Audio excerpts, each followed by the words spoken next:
தொடங்கி பல மாவட்டங்களில் நடந்தேறியது. ஆனால் அந்த திட்டத்தை இந்த அரசாங்கம் வந்த உடனே அப்படியே கிடப்பில் போட்டுட்டாங்க, அது நடத்தலை. அதனால் இது மாதிரி குக்கிராமங்களில் வர்ற மக்கள்லாம் ரொம்ப கஷ்டப்படுறாங்க.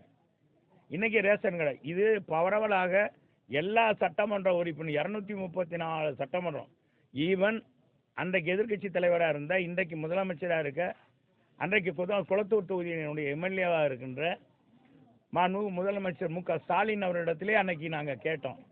அவங்க அந்த பிஏட்ட கேட்டு எத்தனை கடைகள் வேணும், இது மாதிரி பிரித்து கொடுக்க 100 கடை, 100 கார்டு, 50 கார்டு, 25 கார்டு இவங்களுக்கெல்லாம் வைக்க முடியாது.